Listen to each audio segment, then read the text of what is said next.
Hello dear students, आज का हमारा लेक्चर है directive principles of state policy, राज्य नीति के निर्देशक सिद्धांत। इस लेक्चर में हम देखेंगे कि राज्य नीति के निर्देशक सिद्धांत क्या हैं, इन्हें संविधान के कौन से भाग में शामिल किया गया है, ये कहाँ से कहाँ तक दिए गए हैं, इनका जो क्लासिफिकेशन है वो किस प्रकार से किया जाता है। क्योंकि ये केवल डायरेक्शंस हैं, डायरेक्टिव प्रिंसिपल्स हैं, तो क्या इनका कोई प्रैक्टिकल महत्व भी है या प्रैक्टिकल महत्व नहीं है। तो आज के लेक्चर में ये सारी चीज़ें देखेंगे। आइए शुरू करते हैं लेक्चर को। सबसे पहले मैं आपको बता दूं कि राजनीति के निर्देशक सिद्धांतों का वर्णन भारत के संविधान के अध्याय 4 में अनुच्छेद 36 से 51 तक में किया गया है। संविधान के निर्माताओं ने ये जो पार्ट है, ये पार्ट आयरलैंड के संविधान से लिया है और भारतीय संविधान की प्रस्तावना में घोषणा कर दी गई कि हर एक नागरिक को सामाजिक, आर्थिक, राजनीतिक न्याय मिलेगा, सभी को विश्वास, धर्म और अभिव्यक्ति की स्वतंत्रता मिलेगी। तो हमारे संविधान निर्माता इस इच्छा को केवल एक आइडियल, केवल एक आदर्श के रूप में नहीं रखना चाहते थे, बल्कि वो इसे वास्तविक रूप देने के पक्ष में भी थे। इसीलिए उन्होंने भारत के संविधान में राजनीति के निर्देशक सिद्धांतों का उल्लेख किया। इनके बारे में कहा गया है कि ये उन तमाम लक्ष्यों का प्रतिनिधित्व करते हैं जिनको प्राप्त करने का प्रयास भारतीय गणतंत्र करता है। वास्तव में हम कह सकते हैं कि जो निर्देशक तत्व हैं वो उस ध्रुव तारे के समान हैं जो सरकार रूपी नाव का मार्ग प्रदर्शन करते रहते हैं। इनके अभाव में भारत में एक सच्चे लोकतंत्र की कल्पना नहीं की जा सकती। इसलिए इस अध्याय में हम राजनीति के निर्देशक तत्वों का अर्थ, उनका स्वरूप, उनका वर्गीकरण और उसकी समालोचना करते हुए सरकार द्वारा उन्हें व्यवहारिक रूप देने के लिए किए गए प्रयासों पर प्रकाश डालेंगे। बेसिकली इनको जो क्लासिफिकेशन इनका किया जाता है, तो क्लासिफिकेशन से पहले मैं बता दूं कि राजनीति निर्देशक सिद्धांतों का अर्थ क्या है। जैसा कि आप इसके नाम में ही देख सकते हैं, डायरेक्टिव प्रिंसिपल्स, यानी ये केवल क्या करते हैं, डायरेक्टिव मतलब डायरेक्शन देते हैं, केवल निर्देश देते हैं। किन चीज़ों का? प्रिंसिपल्स, उन सिद्धांतों का, ऑफ स्टेट पॉलिसी, जिसके ऊपर स्टेट क्या करेगा, पॉलिसी बनाएगा। यानी ये देश का प्रशासन लोक कल्याणकारी राज्य की स्थापना के लिए किस प्रकार से चलाया जाए उसके बारे में निर्देश देता है।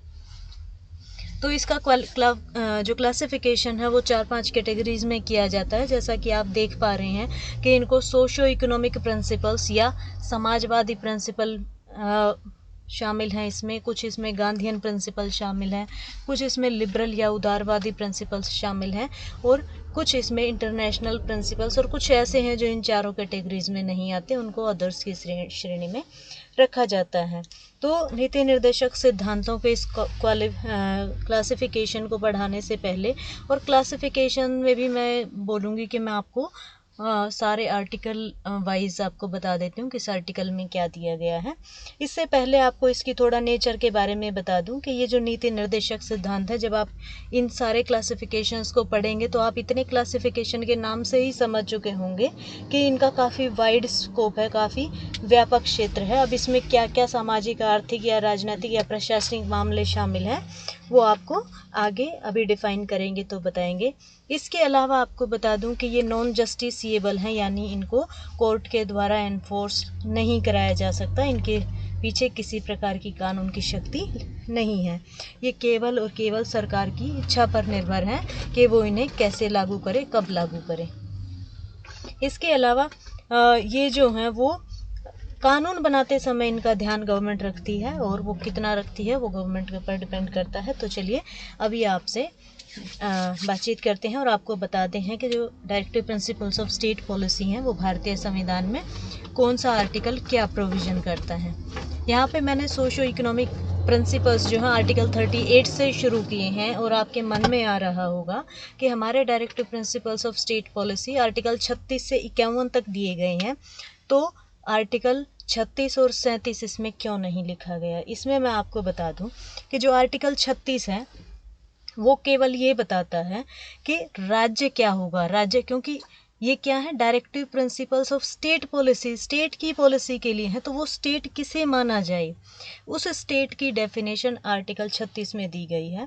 आर्टिकल 37 में बताया गया है कि ये जो सिद्धांत हैं, जो डीपीएसपी हैं, वो नॉन जस्टिसिएबल हैं, इनको लेकर के किसी न्यायालय की शरण नहीं ली जा सकती है। केवल इतना ही इनमें बताया गया है, इसलिए मैंने इसमें इनको शामिल नहीं किया गया है। चलिए अभी देखते हैं सोशियो इकोनॉमिक प्रिंसिपल्स में कौन कौन से आर्टिकल्स आते हैं। आर्टिकल 36-37 मैंने आपको बता दिया। आर्टिकल 38 ये कहता है कि कॉन्स्टिट्यूशन ऑफ इंडिया जो है वो ऐसा सोशल सिस्टम बनाने की कोशिश करेगा जिससे हमारे देश के नागरिकों को सामाजिक, आर्थिक और राजनीतिक न्याय मिल सके। यानी ये सब भारत के राज्य क्षेत्र में जितने लोग रहते हैं उनमें आय की असमानताओं को दूर करेगा, उनमें अवसर की असमानताओं को दूर करेगा और कोशिश करेगा कि उन सबको सामाजिक, आर्थिक, राजनीतिक न्याय मिल सके।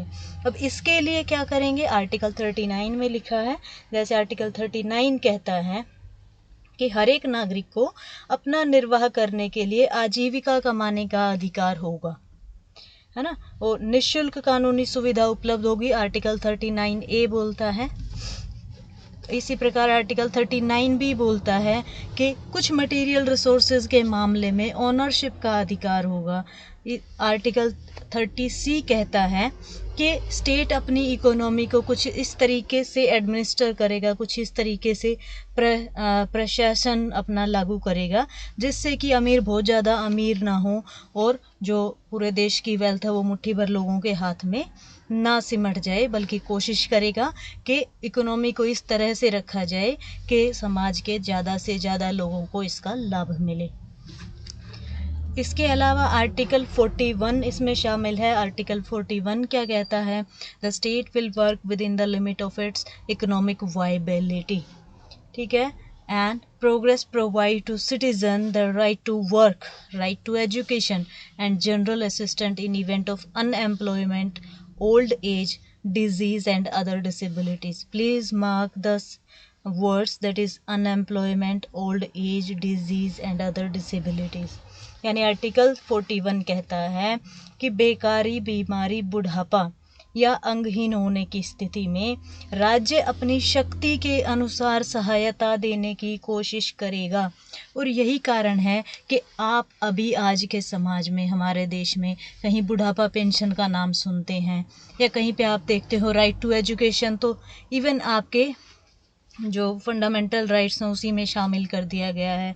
अगर बीमार होते हैं और आप अपना इलाज कराने में खुद समर्थ नहीं है तो गवर्नमेंट आपके जो हेल्थ फैसिलिटीज़ हैं उनको सपोर्ट करती है, या अगर आप अनएम्प्लॉयड हैं तो आपको कुछ बेरोजगारी भत्ता दिया जाता है, ठीक है। तो इस प्रकार की जो सुविधाएं हैं वो आर्टिकल 41 के तहत की गई हैं। आर्टिकल 42 क्या कहता है, आर्टिकल 42 कहता है the state will make provisions for the creation of just and humane condition of work and it will also ensure maternity relief। यानी राज्य जो है वो काम के लिए कैसी स्थितियां पैदा करेगा, न्यायपूर्ण स्थितियां पैदा करेगा और ज़्यादा से ज़्यादा कोशिश करेगा कि वो मैटरनिटी रिलीफ का प्रबंध करे। और आज आप देखते हैं यही वजह है कि आज जो फीमेल्स हैं उनको 2 साल की मैटरनिटी लीव मिलती है, या जो फादर हैं उनको 14 दिन की पैटर्निटी लीव दी जाती है। तो वो डीपीएसपी आर्टिकल 42 का पालन करने के वजह से दी जाती हैं। अभी चलते हैं आर्टिकल 43 में। आर्टिकल 43 कहता है कि राज्य हर श्रेणी के मजदूरों के लिए अच्छा वेतन, अच्छा जीवन स्तर और ज़रूरी छुट्टियों का प्रबंध करेगा। The state will ensure adequate wages, good life and rest to the labourers, ठीक है। तो आज अगर मज़दूरों के वेजेस यानी उनका मिनिमम मजदूरी अगर तय है, अगर उनके काम के घंटे तय हैं, अगर उनको सप्ताह में एक छुट्टी दी जाती है तो उसके लिए हमारे डीपीएसपी उसके पीछे खड़े हैं। अभी चलते हैं अपने नेक्स्ट प्रिंसिपल के ऊपर, जो कि हमने देखा था सेकेंड कैटेगरी में, गांधीयन प्रिंसिपल्स। और गांधी जी कैसी सोच रखते थे, वो भारत को किस प्रकार आत्मनिर्भर बनाना चाह रहे थे, कैसी इकोनॉमी की कल्पना करते थे, उसी से संबंधित कुछ प्रोविजंस इस कैटेगरी में हमने डाले हैं।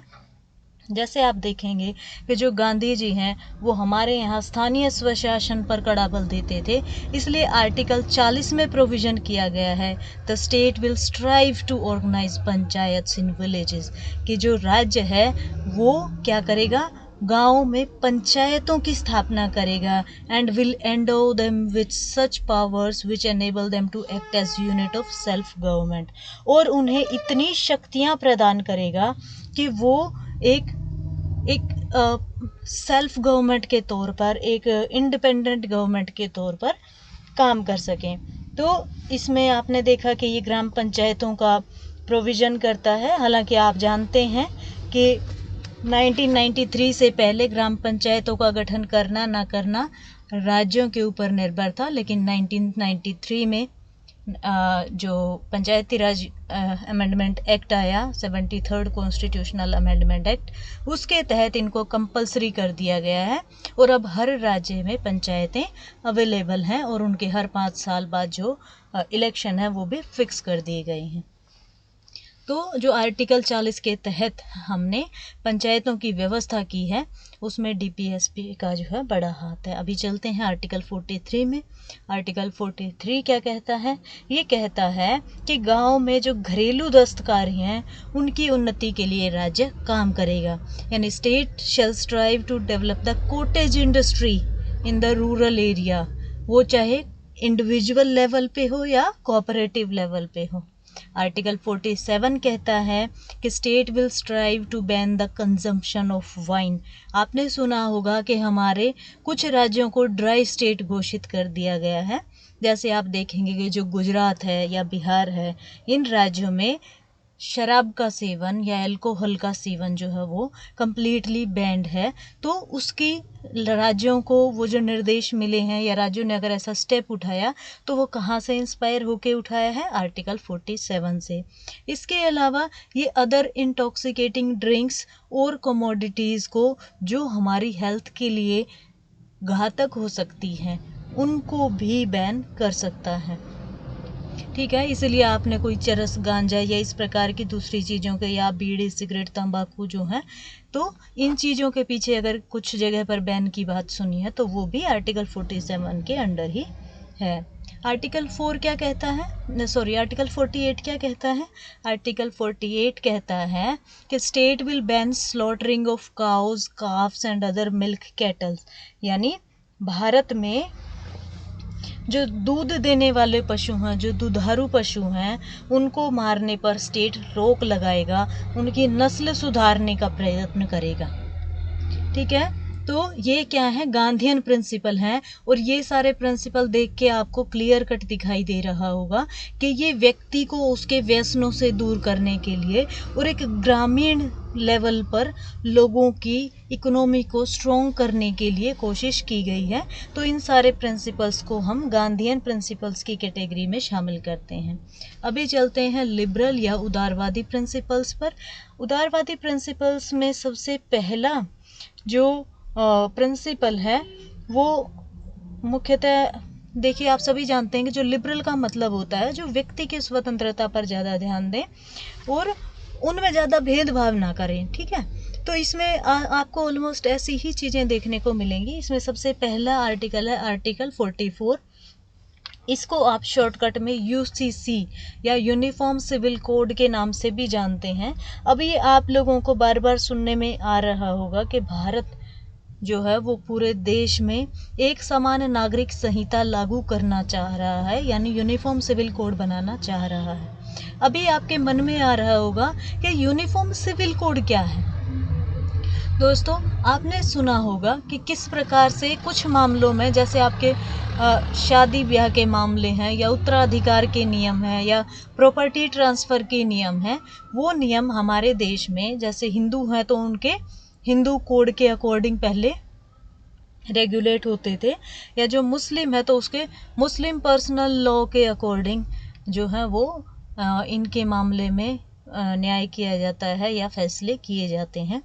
तो हमारे देश में क्योंकि अनेक धर्मों के लोग रहते हैं, अनेक जातियों के लोग रहते हैं, ऐसे में हर एक के ये शादी ब्याह उत्तराधिकार के जो नियम हैं वो हर धर्म के अनुसार अलग अलग हैं, और एक देश में इतनी व्यवस्थाएं चलना सही नहीं है, क्योंकि इससे फिर लोगों में बाद में झगड़े होने की संभावनाएं, संघर्ष बढ़ने की संभावनाएं बढ़ जाती हैं। तो ऐसे में कोशिश, ये निर्देश दिया गया हमारी भारत सरकार को डीपीएसपी के द्वारा कि वो जब परिस्थितियां बने तब एक कॉमन सिविल कोड बनाएं।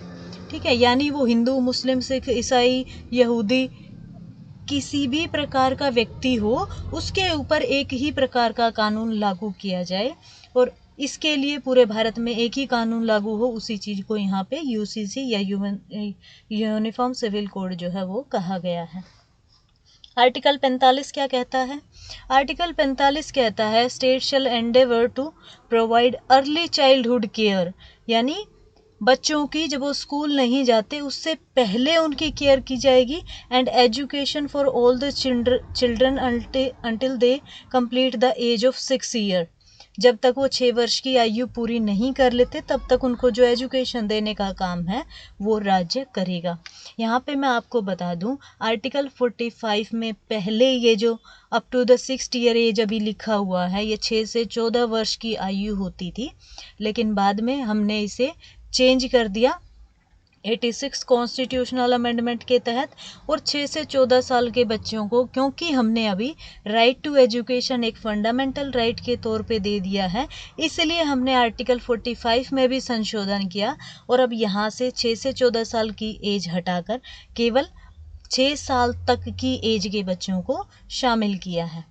ठीक है, अभी आगे बढ़ते हैं, और अगला लिबरल प्रिंसिपल है आर्टिकल 47 में, जो बात करता है कि स्टेट कोशिश करेगा लेवल ऑफ न्यूट्रिशन को इंक्रीज़ करने की, स्टैंडर्ड ऑफ लिविंग को बढ़ाने की, और कोशिश करेगा कि देश के लोगों की हेल्थ जो है वो इम्प्रूव हो। आप जानते हैं कि आज भी हमारे देश में मोर देन 50% लेडीज़ जो हैं वो एनीमिया की शिकार हैं, जो बच्चे हैं वो स्टंटिंग के शिकार हैं, वो वेस्टिंग के शिकार हैं। तो इस प्रकार की जनता अगर हमारे देश में रहेगी तो वो एक ह्यूमन रिसोर्स में तब्दील नहीं हो पाएगी, और भारत अपने डेमोग्राफिक डिविडेंड का फ़ायदा नहीं उठा पाएगा।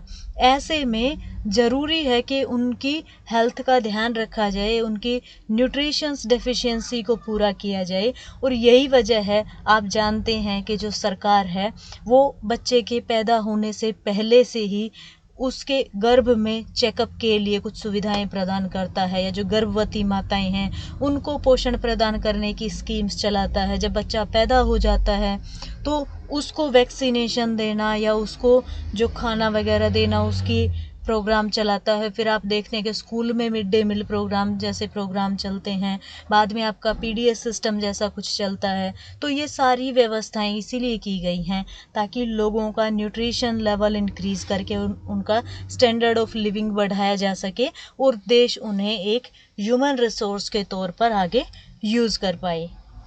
तो यहाँ तक आपको समझ आ गया होगा। अभी चलते हैं आर्टिकल 48 में। आर्टिकल 48 क्या कहता है कि स्टेट कोशिश करेगा एग्रीकल्चर को इस प्रकार से ऑर्गेनाइज करने की, इस प्रकार से संगठित करने की कि वो जो कृषि करेगा या पशुपालन करेगा वो साइंटिफिक लाइन पे हो, यानी वैज्ञानिक आधार पे कृषि और पशुपालन करे।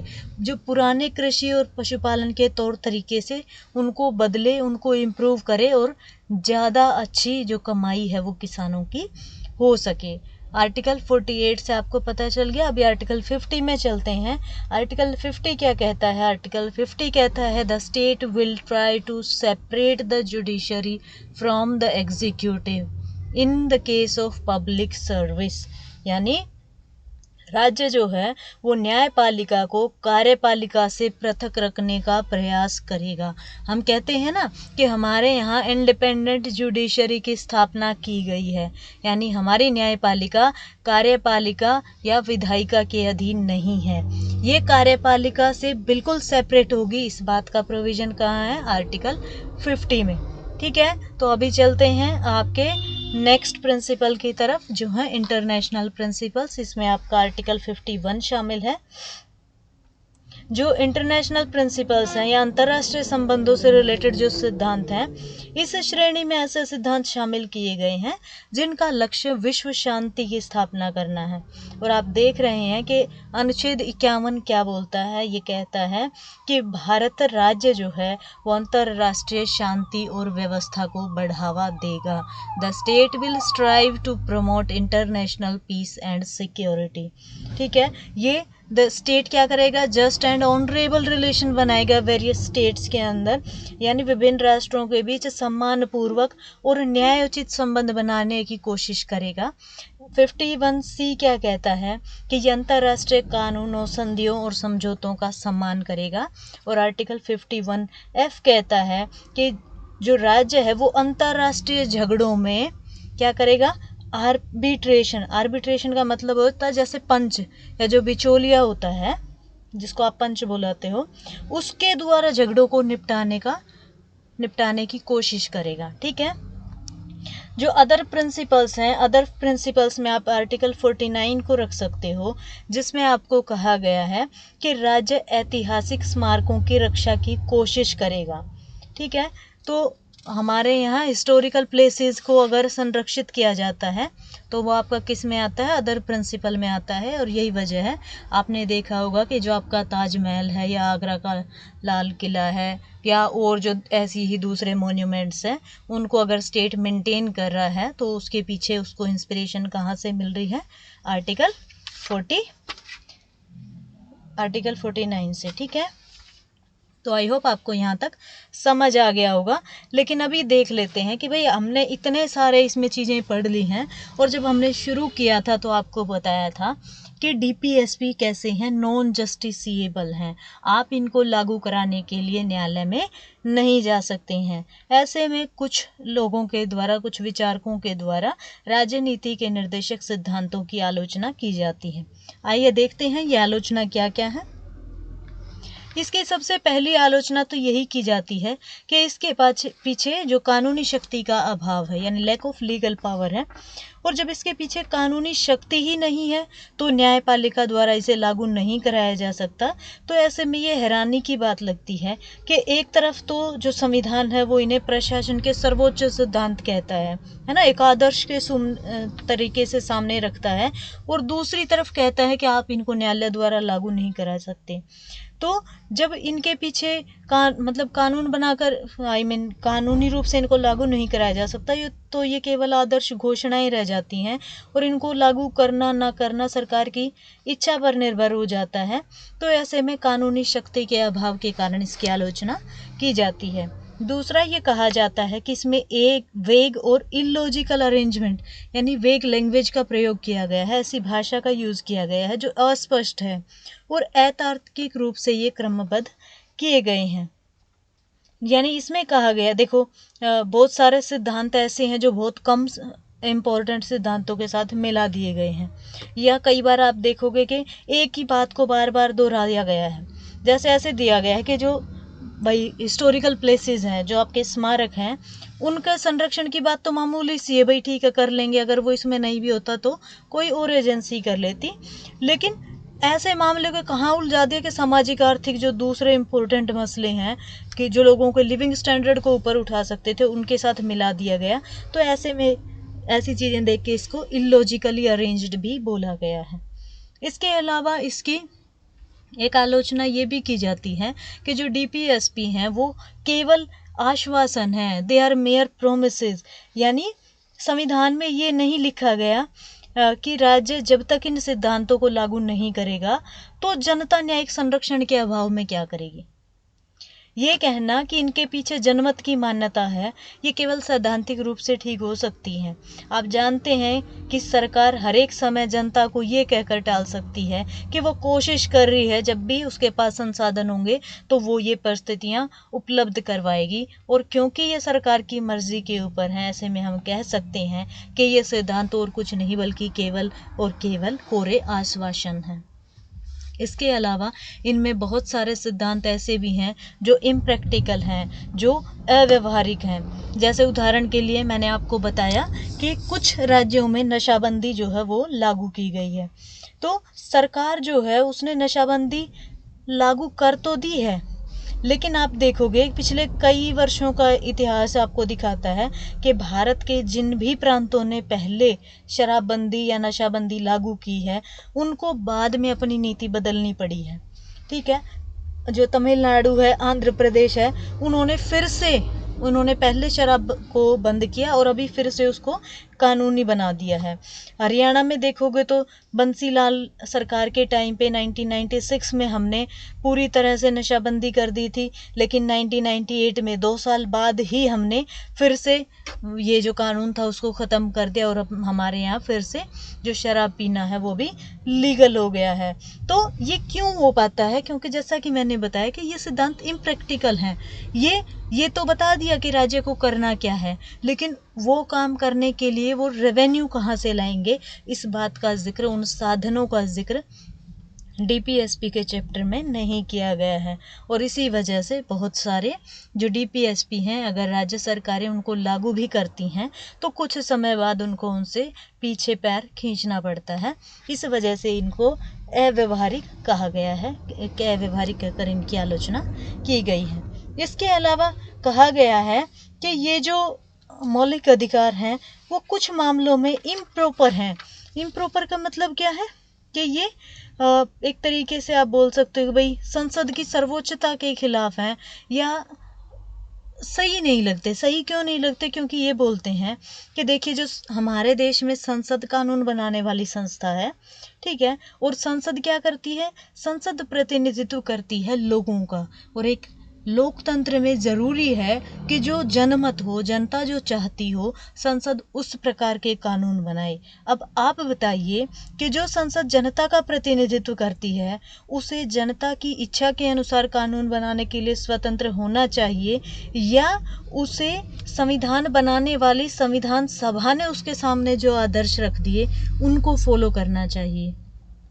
तो एक लोकतांत्रिक रूप से चुनी हुई सरकार को जो आदेश दिए गए हैं, जो निर्देश दिए गए हैं इस चैप्टर में, कहीं ना कहीं वो लोकतंत्र की भावना के खिलाफ महसूस होते हैं, वो इम्प्रॉपर लगते हैं। ठीक है, तो ये जो सारी आलोचनाएं इसके बारे में की जाती हैं, इतनी सारी आलोचनाएं देखने के बाद आपके मन में सवाल उठता होगा, डू दे रियली मैटर्स? क्या ये directive principles of state policy हैं, क्या ये बेकार हैं? क्या ये सच में कोई महत्व रखते हैं?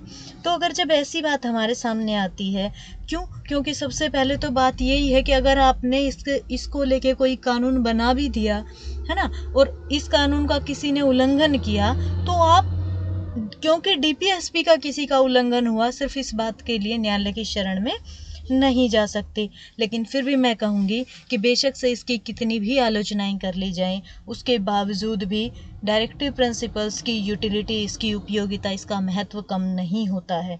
क्यों नहीं होता? क्योंकि सबसे बड़ी बात है कि हमारे सामने एक मार्गदर्शक का काम करते हैं, एक आदर्श का काम करते हैं। जब आप अपने सामने कोई बड़ा गोल लेके चलते हैं, कोई आदर्श लेके चलते हैं, तभी आप उसके पास तक पहुंच पाते हैं। अगर आप बिना किसी ऑब्जेक्टिव के चलेंगे तो आपके रास्ता भटकने की दिशा जो है वो बनी रहती है। इसके अलावा जो ये सिद्धांत है, जैसे इनको बेशक से दिया गया कि इनके पीछे कानून की शक्ति नहीं है, लेकिन जैसा कि मैंने बताया कि इनको लागू कराने के लिए अगर कोई कानून बनाया जाता है तो वो केवल इस आधार पर अवैध घोषित नहीं किया जा सकता कि वो मूल अधिकारों के विरुद्ध है। आपको बहुत सारे ऐसे केसेस देखने को मिलेंगे जब कोई डीपीएसपी लागू कराने के लिए कानून बनाया गया है, इवन वो आपके फंडामेंटल राइट को इन्फ्रिंज करता है, उसके बावजूद भी उसको अवैध घोषित नहीं किया गया है। यानी बहुत सारे ऐसे मामले हैं जिनमें आपकी न्यायपालिका ने डीपीएसपी को मौलिक अधिकारों के ऊपर भी तरजीह दी है। ठीक है, इसके अलावा आप देखोगे कि न्यायालयों ने भी मान्यता दी है बहुत सारे डीपीएसपीज को। जैसे आप देखोगे कि जैसे आपका, मैं बोलूँ, मिनिमम वेजेस एक्ट के बारे में बात करिए, तो मिनिमम वेजेस एक्ट को जो है वो लीगल बताया गया है राज्य ने, तो वो इसी के तहत बताया है। इसके अलावा आप देखोगे तो इससे गवर्नमेंट की पॉलिसीज़ में एक कंटिन्यूटी बनी रहती है, या आप बोल सकते हो कि ये सच में जो लोकतंत्र है उसको मजबूत करता है, क्योंकि आपके मौलिक अधिकार आपको केवल राजनीतिक लोकतंत्र प्रोवाइड कराते हैं, ठीक है, ये आपको आर्थिक और सामाजिक लोकतंत्र प्रोवाइड कराता है, जो आपके डेमोक्रेसी को ओवरऑल स्ट्रेंथन करता है, बढ़ाता है। तो इसके अलावा आप देखोगे कि जो सरकारें हैं, उन सरकारों की सफलताओं को जांचने के लिए आपके पास एक मानदंड के तौर पर, एक स्टैंडर्ड के तौर पर ये अवेलेबल हैं। यानी अगर कोई सरकार इन ये जो डायरेक्टिव प्रिंसिपल्स में ऑब्जेक्टिव्स रखे गए हैं, इनके खिलाफ काम करती है, तो आपको पता चल जाता है कि आपकी सरकार वो सही दिशा में नहीं जा रही है, या आपकी सरकार अगर इनको कहाँ तक लागू कर पाती है। यदि वो इन सिद्धांतों के अनुसार काम नहीं करती तो जनता अगले आम चुनाव में उसको बदल सकती है। यानी एक तरीके से आप बोल सकती हो तो ये ऐसे सिद्धांत हैं जो सारे राजनीतिक दलों के संयुक्त चुनाव पत्र के तौर पर काम करते हैं। तो फाइनली मैं यही बोलूँगी कि जो राजनीति के निर्देशक तत्व हैं वो काफ़ी इम्पोर्टेंट हैं, और काफ़ी इम्पोर्टेंट है यही वजह है कि सरकार ने इनको व्यवहारिक रूप देने की कोशिश की है। अब आप बोलोगे कि भाई कैसे की है कोशिश, कुछ एग्जाम्पल दिए जाएं।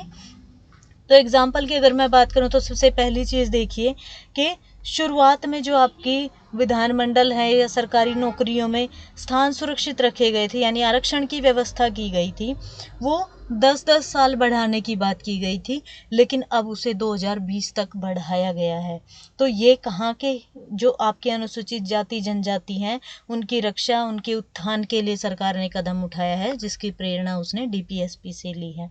इसके अलावा हमारे देश में जितने भी लेबर ट्रिब्यूनल्स बनाए गए हैं या लेबर कमिश्नर्स की नियुक्ति की गई है, उसकी प्रेरणा भी आर्टिकल 39 से ली गई है। फिर आप देखोगे कि अनुच्छेद 45 में जो 6 से 14 साल के बच्चों के लिए निःशुल्क और अनिवार्य शिक्षा का प्रबंध करने की व्यवस्था थी, उसके तहत सरकार ने 86वां संविधान संशोधन पास करके अनुच्छेद 21A कॉन्स्टिट्यूशन में शामिल किया गया, और आपको एक और मौलिक अधिकार मिला, राइट टू एजुकेशन का।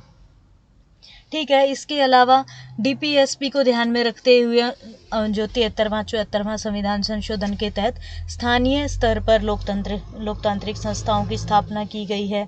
या आप देखोगे कि आपके आर्थिक कल्याण के लिए जो जमींदारी सिस्टम था उसको कैसे ख़त्म किया गया, या उद्योगों का राष्ट्रीयकरण किया गया है, आपके बैंकों का राष्ट्रीयकरण अगर 1969 में किया गया है, या स्मॉल स्केल इंडस्ट्रीज़ को अगर गवर्नमेंट प्रमोट करती है, कुछ खास सुविधाएं देती है, या किसान जो खेती किसानी है, जो आपके एग्रीकल्चर है, उसको बढ़ाने के लिए कुछ काम करती है, तो वो सारी चीज़ें इसी के अंडर आती है। या जो हमारी विदेश नीति है, हम कहते हैं कि भारत एक शांति प्रिय देश है, तो वो भी किस में है, डीपीएसपी में शामिल किया गया है। तो निष्कर्ष के तौर पर हम केवल इतना ही कह सकते हैं कि राजनीति के निर्देशक सिद्धांत सिर्फ आदर्श नहीं है, केवल कल्पनाएं नहीं हैं, बल्कि भारत के वर्तमान और आने वाले भावी समाज के विकास के आधार स्तंभ हैं।